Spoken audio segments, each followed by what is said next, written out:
A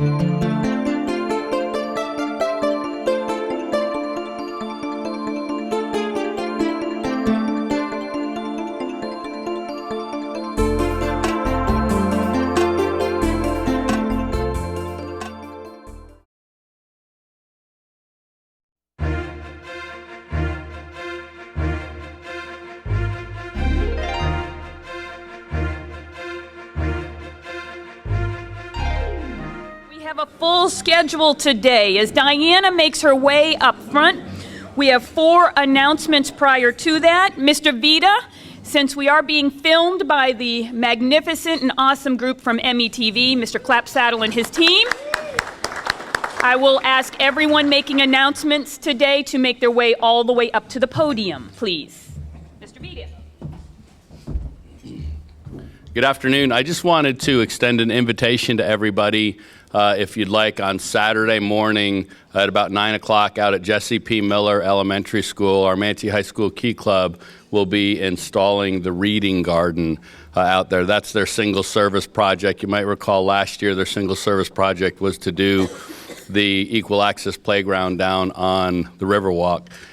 And this year they've designed and built an outdoor space for the students at Jesse P. Miller so that they can go out there with their classes or individually and read books. So it's going to be a pretty cool little place out there. They're installing a bunch of landscape, benches, things like that. And if you feel like getting up Saturday morning and going and doing something fun with a bunch of high school kids, we'd love to have you. Thanks.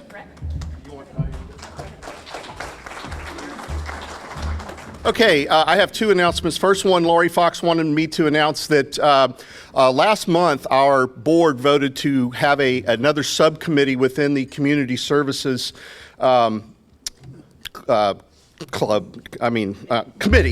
thank you. And we have selected to do a veteran subcommittee. So if you're interested in being on the veteran subcommittee of the Community Services, please see Lori. Second announcement is the shirts. As you can see, I'm wearing one of our tricolored new shirts. If you didn't bring your order form and your $30 today, if you could please get it to us next Tuesday. If you're not going to be here next Tuesday, if you could please mail it to our post office box. So $30 a shirt, and thank you very much.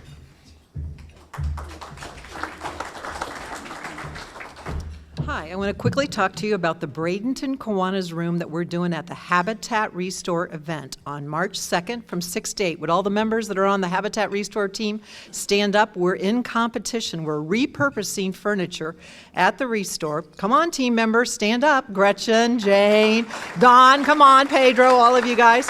We're repurposing equipment, and we're in a competition with State College of Florida Key Club. So we want you to get out there. You can vote online. You can come to the event on March 2nd from 6 to 8, help support us and make a difference in Habitat. Thank you.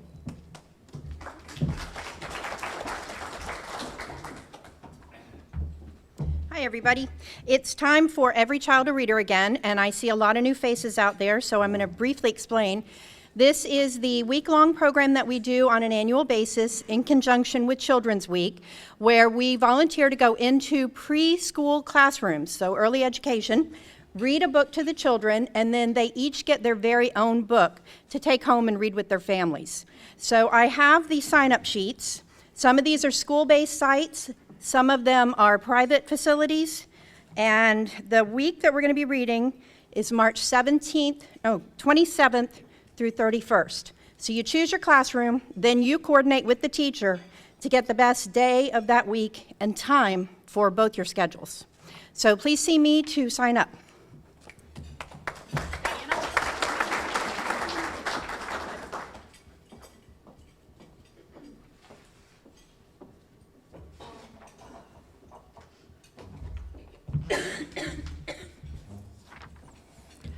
Okay, when I call your name, would you please stand so we give you a warm Kiwanis welcome?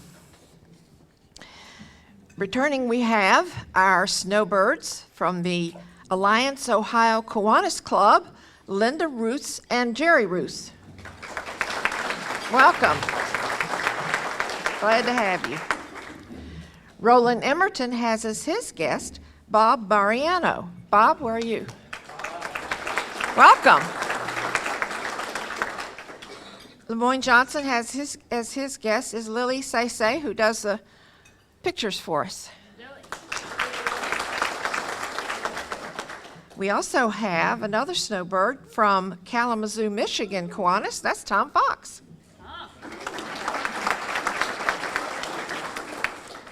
Jane Coker has her husband with her. David, where are you? Welcome. And Larry Bustle has his beautiful wife, Edie, with him. Edie? Ronnie Grubbs has as his guest Lori Augustiniak.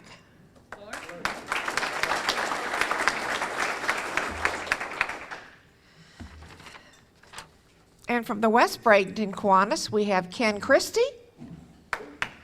Where are you, Ken? Are you standing up? I don't see. Oh, you did. Okay. And John Kago. Welcome to all of you. I hope you come back and visit us real soon.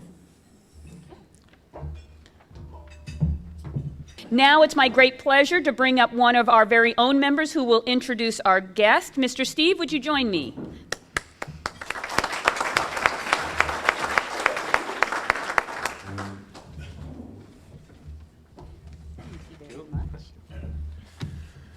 Good afternoon, everyone. Today it's my honor to introduce Sheriff Rick Wells, who was sworn in as sheriff on January 3rd of this year.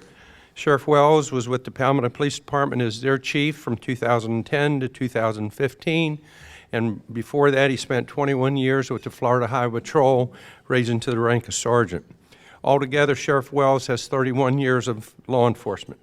He was born in Tampa and he moved to Manatee County in 1978. Graduated from Manatee High School in 1982, attended back then, like a lot of us, Manatee Junior College, and has his Associate's of Science in Criminal Justice from Columbia Southern University.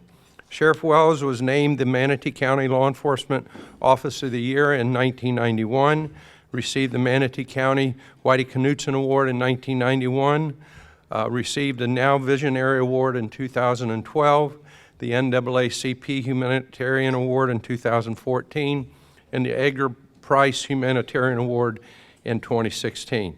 Sheriff Wells is currently and has served on the following organizations: the Manatee County Police Athletic League, Manatee Substance Abuse and Prevention Coalition, Manatee County Law Enforcement Council, Strength in Action, Replay Advisory Council, North Manatee Storm Football, Keep Manatee Beautiful, Boy Scouts of America. Sheriff Wells is married to Lupita Wells and has 3 sons. They currently live in Manatee County, of course. It's my honor to introduce my boss, my friend, our sheriff, a fellow Kiwanian, Sheriff Rick Wells.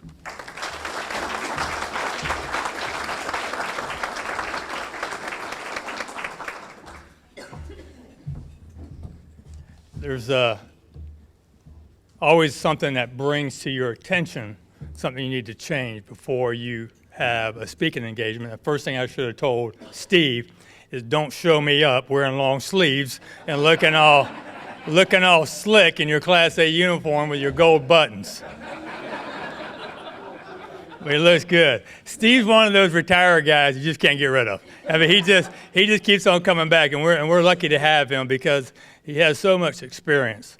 And if that's one thing that has hurt us so much here in the last 5 years, is losing the experience that with the drop program, losing all of these people that I've been around with for 30 plus years, and trying to teach these young bucks how to do some of the things that the old timers were able to do. Which I guess I consider myself an old timer now. I used to never consider myself old until I started to listen to my bio, and then I realized that, holy crap! I mean, 32 years almost. That's a long time. So I apologize for anyone that has already been at a speaking engagement that I've had. I've been like on the circuit here lately, so you may hear Judge Smith some things I said before, and I apologize, but I have old material. I have nothing new for you. So I'm going to apologize for that. So just let me start off by saying that the Manatee County Sheriff's Office has always been a part of my family. That's where I started back in 1984, before Charlie Wells, in case any of y'all were. I am the first Wells. At the Manatee County Sheriff's Office, I have to tell people sometimes, I have to remind them of that until he kicked me out when he decided he was going to run for sheriff. And let me tell you something, I was 19 years old. I'm glad that I was so young and naive. I didn't understand politics because I didn't even know what a big issue it was for a guy whose dad is running for sheriff against your boss to be working for this guy who thinks he's going to get booted out of office. I didn't know that was a bad thing. I wasn't even thinking about that. But I don't know what happened, but they took care of me. I think they were just afraid of my dad, to be honest with you. I don't know what happened, but they didn't do anything bad to me because I probably would have fired somebody if that would have been me. I would have booted them out.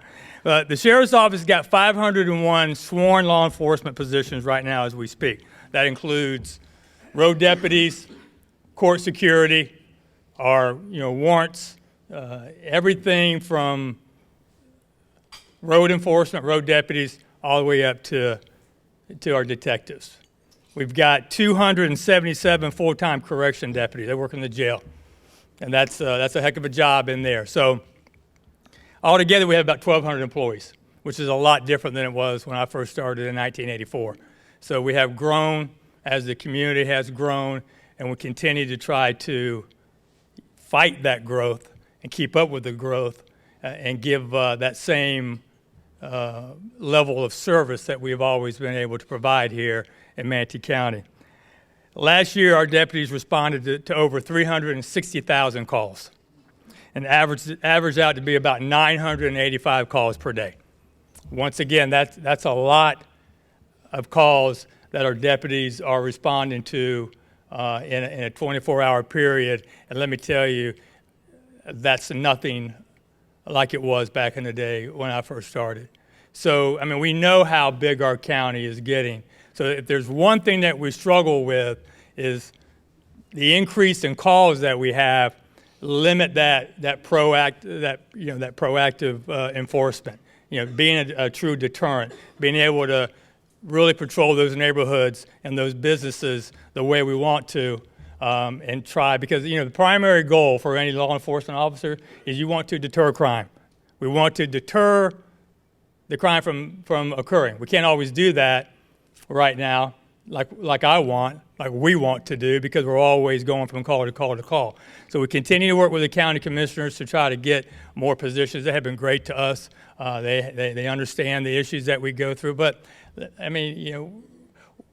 it's difficult right now, to be honest with you, to even hire the amount of deputies that we need with the climate that's occurring in our country, the climate toward law enforcement, the violence toward law enforcement. A lot of the young men and women that we used to get without even having to recruit they're choosing different professions. They're not coming here.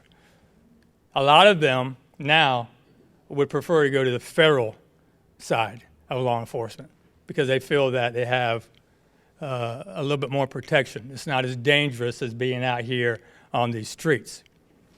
Unfortunately, back in the day, if you wanted to go to the FBI or if you wanted to go to ATF or any of those federal agencies, you would have to have some experience prior to them hiring you. That's no longer the case. They'll take these young men and women out, and then they will train them and mold them and make sure they understand their philosophy. So that hurts us right now. So I've had to change my tactics when it comes to recruiting. We really have to go out there. We're competing against the entire Tampa Bay area. So I'm competing against Hillsborough County, Pinellas County SO, St. Pete PD. They pay a little bit better, not much. Once again, the county commissioners have been very good to us as far as maintaining that level of pay that we need to keep up with these other agencies. But when I recruit someone that has to go through the academy on their own dime, that's $5,000 that they have to pay to go through the law enforcement academy. Hillsborough County they're going to sponsor them. They're going to hire them. They're going to put them through the academy themselves. And if you're a young 22, 23-year-old, male or female that's trying to get in law enforcement, $5,000 is a lot to pay for for an academy class. So we're working on ways now to be able to do that, at least for one class, so I can start recruiting those people that I really need, the ones I want, the ones I know are going to be, a good deputy, that have that character that we need out here, and have a level of assurance that they're going to stay with us. They're going to stay with us because I'm going to make them sign a contract. You're not going to leave, within, you're going to give me 3, 4, 5 years. You're going to stay. If I put you through the academy, you're going to stay. So we're working on some things now to get that done, because we just can't draw those people that we need when you're competing against entities that can pay extra for things that we can't. So we're working on that right now. So everything that we do at the Manatee County Sheriff's Office is based upon intelligence-led policing. Everything that we do is on intel. Outside of the routine patrol that we see the deputies in the green and whites, that's they're out there taking care of the community.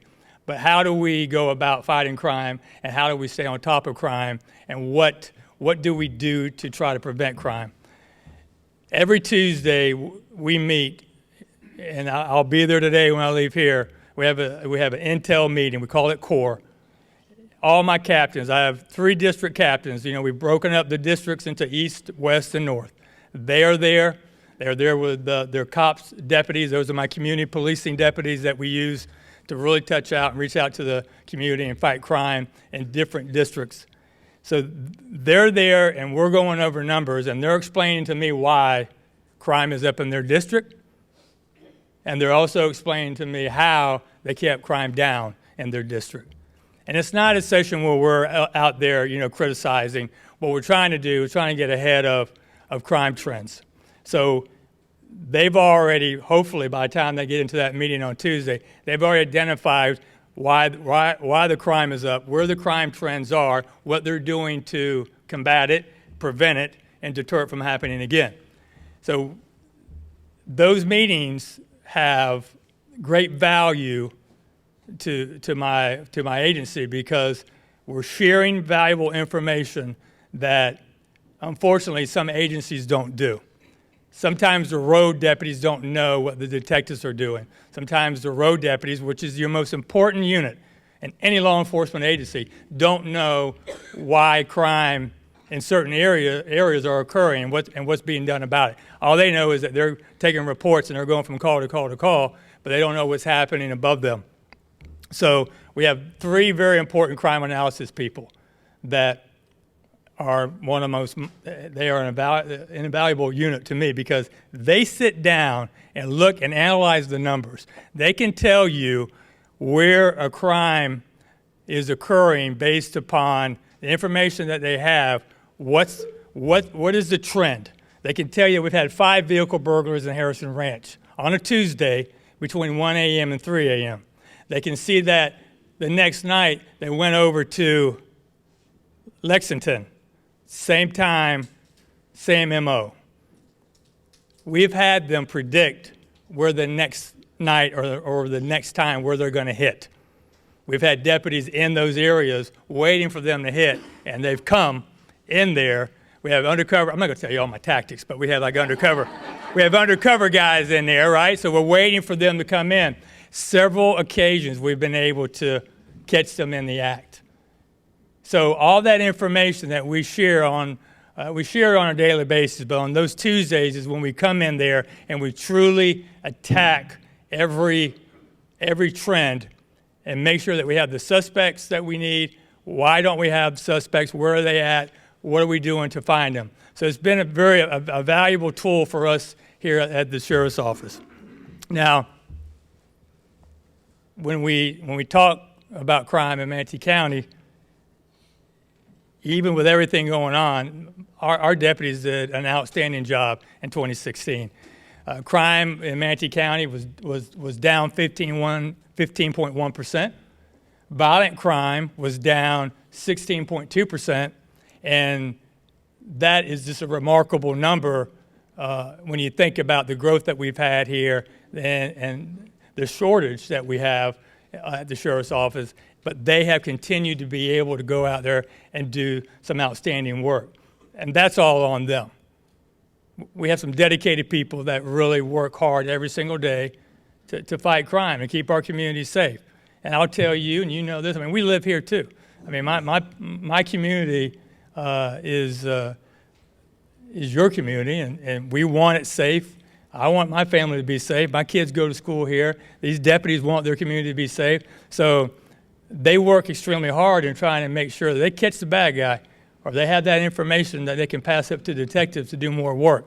So for me, they've done an outstanding job.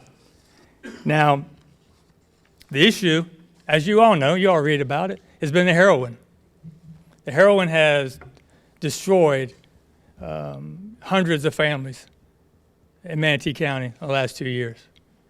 And to be honest with you, it wasn't even something that we thought about until about 2.5 years ago. We didn't see heroin at all. Saw very, very minor cases. So what happened? As you all know, the pill mills that we had several years ago were shut down. We got very tough on them. The Attorney General came out. We were able to get those pill mills closed down. But we did nothing for the people addicted to pain pills. There was nothing in place to put them in rehab. There was no funding out there to increase the rehab facilities that we have in Manatee County. So they remained addicted to opioids. Well, heroin gives them that same high. Opioids are just a synthetic form of heroin. So they had to find something to replace that addiction and that withdrawal they were going through, so they found heroin again. And heroin is cheaper, and unfortunately it was easy for them to get, and it showed up here in Manatee County with a vengeance. Now, what happened is, and God knows how one of these drug dealers figured out where they could mix it with another painkiller and add to the experience. But when fentanyl first came, fentanyl is about 100 times more powerful than morphine. I had never even heard of fentanyl outside of just in a medical, field. But fentanyl was nothing that we had ever seen in any type of narcotic. So they started mixing fentanyl with heroin. That's what started causing the overdoses. People could not handle that painkiller. They were not accustomed to it. They had no tolerance for it. And it took us some time to figure out what that drug was. Luckily for us, we have a chemist at our office, and he was able to determine that deadly drug was being mixed with heroin. Then, once the drug dealers realized that this was such a big pull for them, this is what these poor people that were addicted, this is what they wanted, because it gave them the sensation of that first high. Every drug addict would tell you that they're always chasing the first high they ever had. That was the best one for them. Fentanyl gave that to them. Unfortunately, it was also killing them. And we had to find out where it was coming from. We made several arrests. Still, it really didn't make a dent in the overdoses that we were seeing. Then we started seeing carfentanil, an elephant tranquilizer. It's used for large animals, about 10,000 times more powerful than morphine. There's no way that a human is going to be able to consume carfentanil and survive. Absolutely no way. But once again, drug dealers started locating anything that they could to mix with heroin that would give their customer the high that they were searching for, knowing that it was going to kill them or had a good chance to kill them. In fact, they would tell the person, be careful with this, it's hot. Hot meaning that it has fentanyl or carfentanil mixed with it. So it was very nice that the drug dealers were so friendly to let people know. We have actually been able to trace the fentanyl and carfentanil to China. It comes through China. Excuse me. It's flown over to Canada, or Mexico, and then shipped into the U.S. This has made it very difficult for us to stop. Stuff coming across the border, even though we don't get everything, we all know that, there's a lot of steps. There's a lot of issues in the way of the cartel. There's drugs, dogs, there's the border. We've got people at post offices and UPS locations throughout the state. So we're able to intercept some of those packages. Can't do that with carfentanil and fentanyl. Sometimes it goes right to the person's front doorstep, like an Amazon call. But the ones that do come in through the post office, dogs won't hit on it. And if a dog gets into it, he'll die as well. So it's been a very difficult thing for us to get a hand on. But we have done some things that hopefully are going to give us some assistance as we move forward. Congressman Buchanan has helped us tremendously with getting a couple of DEA agents into China. He's also helped us with the U.S. Postal Service. They have cracked down on packages coming in. So now they're giving us, at least giving us, an alert when they have packages coming out of China that we can go and at least try to gather information on before it's shipped out. If we believe it is fentanyl, we can at least conduct further investigation on where it's going. We're trying to change the law through the Florida legislator as we speak. Representative Boyd has been a big help to us as well.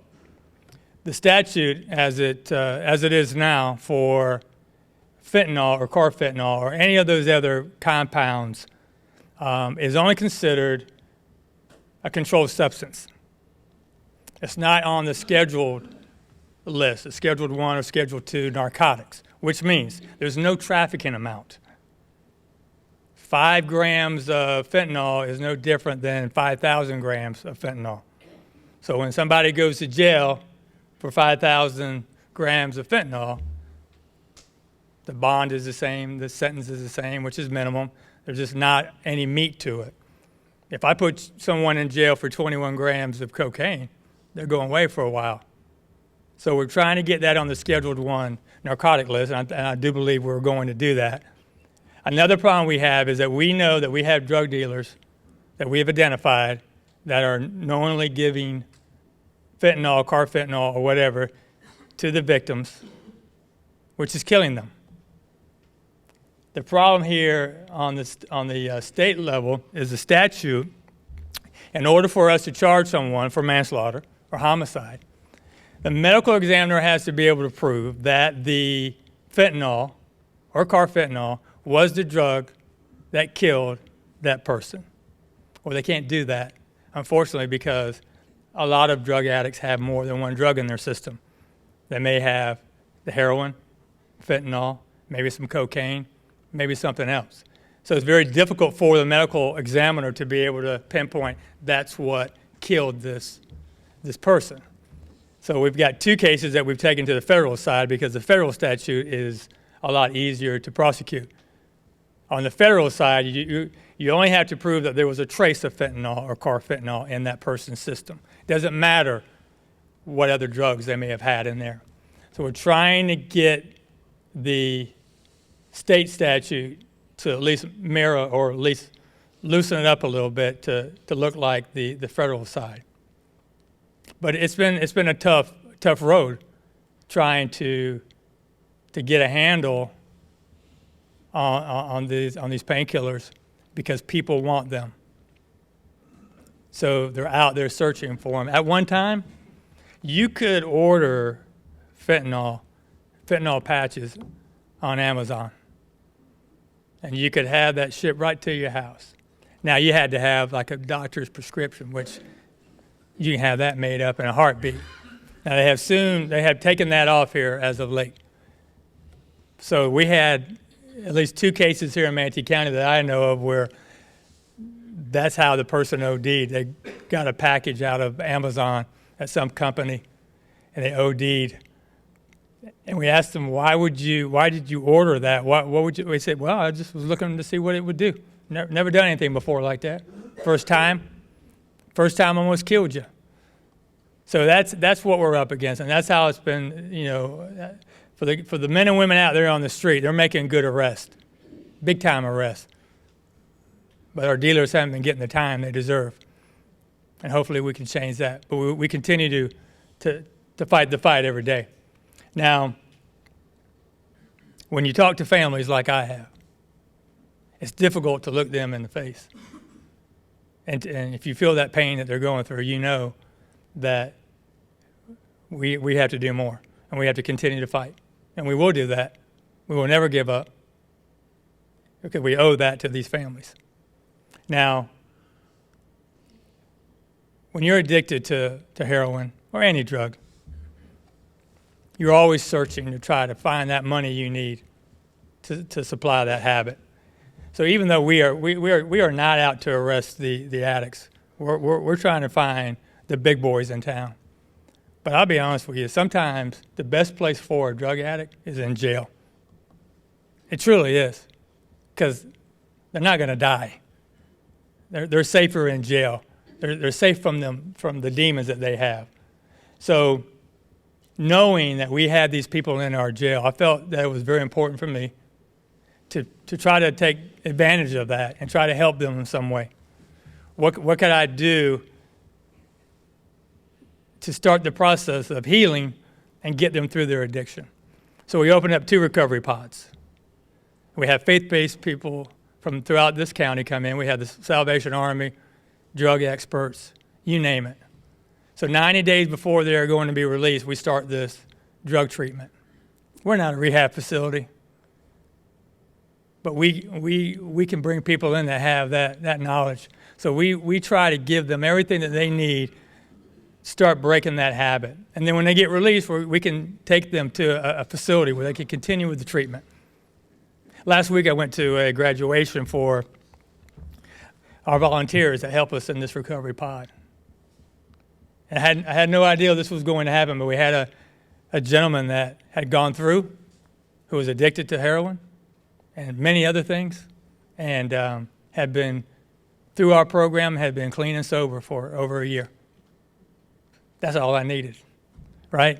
That's all I needed to know, that we'll continue to work hard in the jail as well and try to get through to as many people as we possibly can. And I think God has given us a little bit of a window there to take advantage of. I think that's what we're going to do. We're going to continue to become a rehab facility at the Manatee County Jail, because we don't have enough out here. And whatever we can do to help them, that's what we're going to do. So I want to tell all of you that I appreciate your service to the community. Kiwanis is a very important part of my life as well. Thank you for your time. I'm here to answer any questions if you have some. God bless you.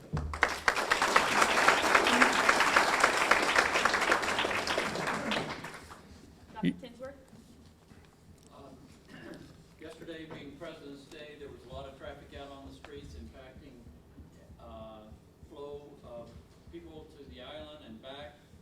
I would expect it also impacts the ability of your street crew to be at scenes. Are there any things new being considered with motorcycles, helicopters, or drones, technology to assist in getting to areas when traffic is backed up? Yeah, well, we do use our motorcycles on a regular basis. We have them. We do have a helicopter. We are looking into drones, but that's a very controversial subject. But we are looking at them for investigative purposes, and also for missing adults or children in locations where we can send a drone over. But let me tell you, the traffic is bad every single day. I don't know if you come across the DeSoto Bridge or the Green Bridge, but I do. And I was I love to come north side to eat lunch, but you can't do that now because you can't get back.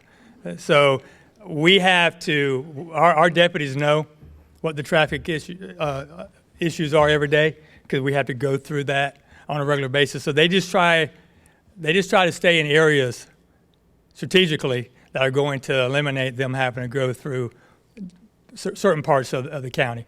But we're limited. Our motorcycles are always out during the day, so they can get through it, and we have to rely on them a lot. And our helicopters are used when we need it. Mr. Johnson? I believe all of the officers and all the paramedics and units and everything now carry methadone, We don't carry methadone, we carry Narcan. or Narcan. Yes, sir. What are the statistics about how successful that's been in saving the people that have overdosed? I can tell, I don't know the exact statistics, but they've been extremely high. They've been very effective. We are just barely in the process of getting Narcan to our deputies. It's been extremely expensive. Here's what the problem is. When it was strictly heroin, one dose of Narcan would bring that person back. Now that you have fentanyl and carfentanil, sometimes it takes up to 6 to 8 to 10 doses of Narcan to bring them back if it works. So the statistics were a lot higher when it was just heroin. Now it varies. We have brought a lot of people back, but it's also really hurt EMS on their budget skyrocketing because Narcan is not that cheap, and they're having to use a lot more than they have budgeted for. Sean and then Lori. Sheriff, one area that's getting a lot of attention, I would say, in the media and awareness to it, and even movies, is human trafficking. So I guess, what is the status of human trafficking with regard to Manatee County, and is that demanding a lot more of your department's attention nowadays, or is it decrease or increase? You know, it really doesn't demand much from us at all. We do have investigations where we believe that human trafficking may be involved.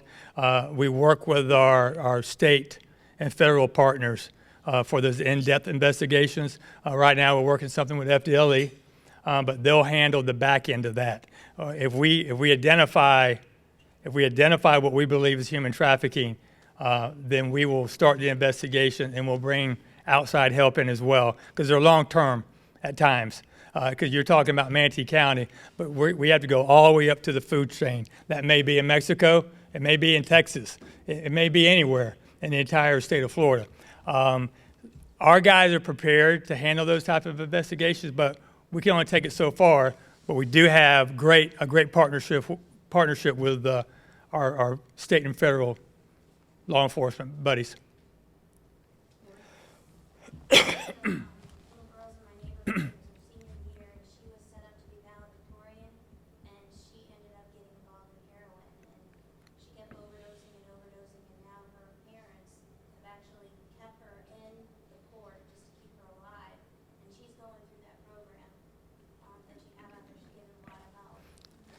Well, that's great to hear. Excuse me, my voice is getting hoarse. It's been a long weekend yelling at my kids. Well, that's great, you know, and unfortunately, I don't get to see, you know, who makes it when they come out of there, who's doing well, who's not. But we know that rehab typically, is not going to happen during one try. There's going to be several times when a person has to go through some type of rehab facility, and we're going to keep, you know, if we're lucky enough to get them back in there, then we're going to keep doing it. She overdosed 3 times, and then she's gone to rehab twice. So now her parents just keep her in the port so she's alive. And that's, I mean, I don't think unless you've been through it, you can't understand how important that really is. And they're safe. That's right. Yeah, that's that. Ronnie? Yes, sir. Do you have any estimation or approximation of potential people infected with this kind of drugs throughout the county? Well, I can't tell you. I can't tell you exactly how many people are affected. I can tell you one thing: we had 937 overdose last year on this drug, and so that's really the only stat I need to know. 10%. I mean, but you know, those are the ones that we had that we know of. Mr. Edwards? A question in a different form, different thing. I've got to say that as far as I'm concerned, there's only one other person that's all give their life for me. And every time I see an officer, if he's in a store getting a drink or in a restaurant getting something to eat, I try to pay for their meal because I wouldn't want your job for anything. Well, thank you. Anything in the world. There's a lot of discussion about this Black Lives Matter and these new groups that are being trained by particular people that are getting disruption of services or whatever. They're taking them for this 8-week period and teaching them more how to be more disruptive than what the Black Lives Matter and all this kind of stuff is.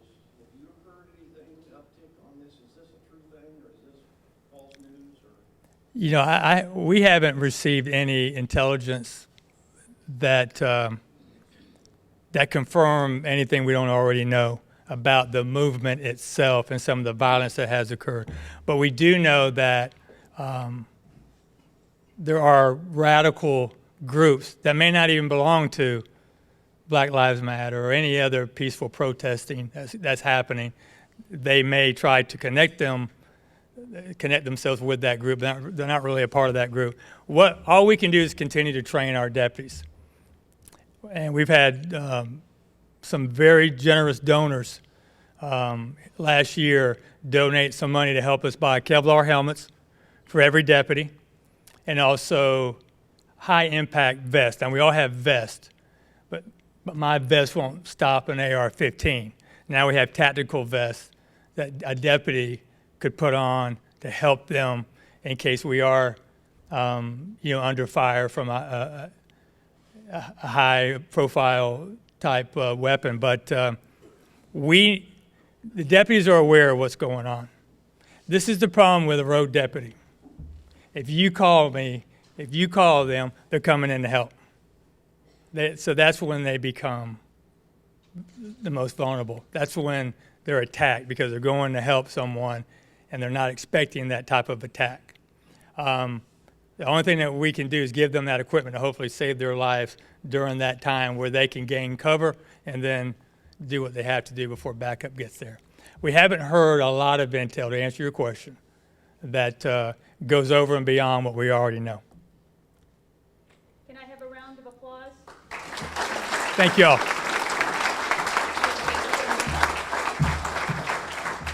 And is tradition in our Braden and Kiwanis Club to present you with the golden rule to measure your future success. Thank you so much. Thank you, I appreciate it. You're welcome.